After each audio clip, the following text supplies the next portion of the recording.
It's Atlanta's only hip-hop station, Hot 107.9 and home for the Ricky Smiley Morning Show. You know it's your boy BHigh, Radio Shouty. I got my partner stepping off in this thing. One half of the legendary group, 8Ball and MJG. Yeah. 8Ball in the building. What's good with it, Ball? BHigh, what it do? Man, nothing much, man, nothing much. I mean, now tell me about this new tape we got out, though. 8Ball, Primrose. I mean, everybody from 2 Chainz to Walker on that thing, man. What's happening? Man, just some of my work, man. You know what I mean? I had about 40, 50 songs just sitting in the archives, you know what I'm saying? And I took a selection out of that. Me and Drummer Boy was working together and came with Primrose, you know. Okay. I'm working on, actually, Life's Quest, my album was spun out of those songs. Okay. And I'm working on Primrose 2 right now, you feel me? Now, I mean, tell me more about that Life's Quest. I mean, what's going on with that one right there?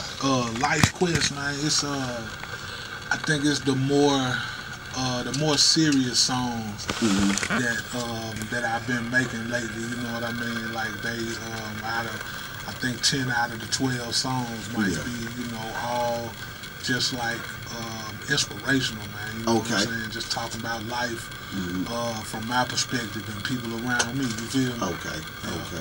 Now, you know I got to take it back, Ball, because, I mean, we got an anniversary coming up in a second, man. Oh, yeah. I mean, they're coming out hard, going to be 20 years strong next year, man. You hear me, man? A dub. Yes. Straight up, a I dub. mean, how you feel about that? How you feel about that?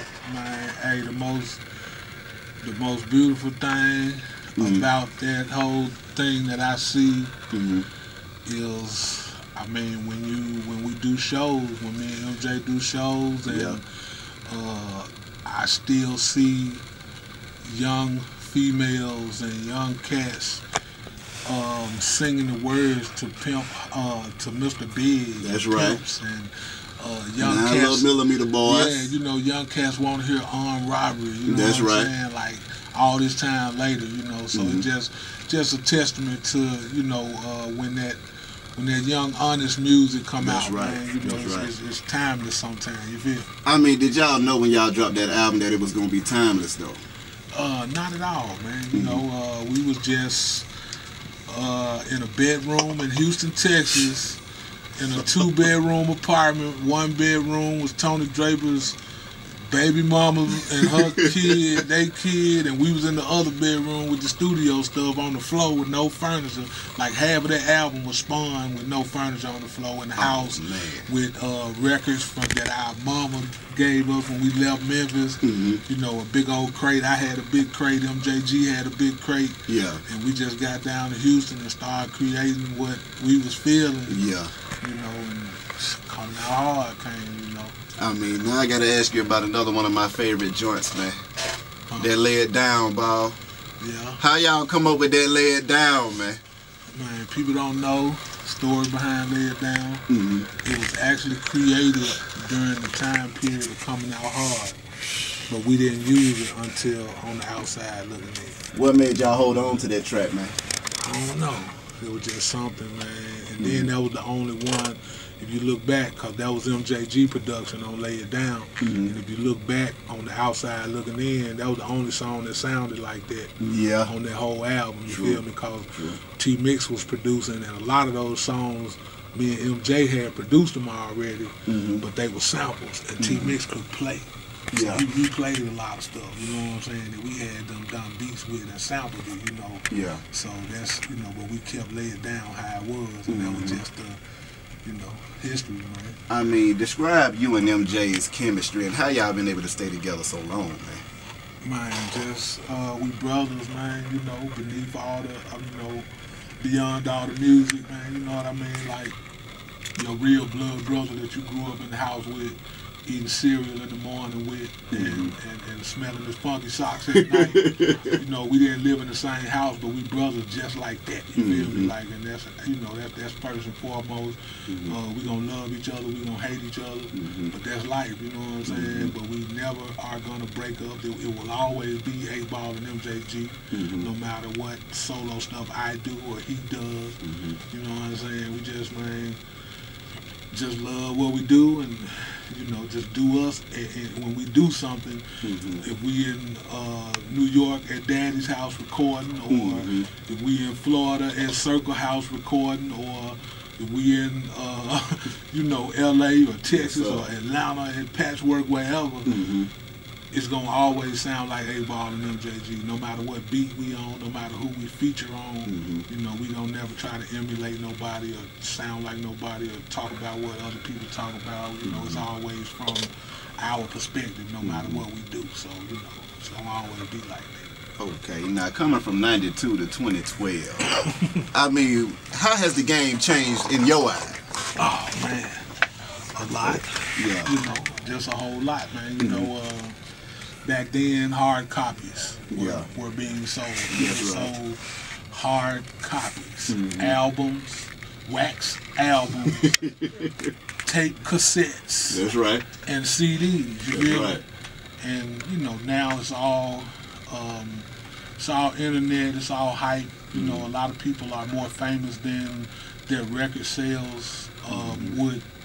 If you went by numbers, a lot of times you wouldn't think a lot of people would be as popular as they are. But it's you know, it's almost like a popularity contest more than you know, how your music sounds or what you're rapping about or your subject content. You know what I'm saying? And then it's a good thing and a bad thing. It's you know, it's a bad thing for lyrical cats like me. True. Because you know, you have to do it that much better, I think. But then it's a good thing for the whole industry in itself, because, and not just, and when I say the industry, I mean the people who do this. You know what I'm saying? The artists and stuff. Because you got more with the internet and stuff like that.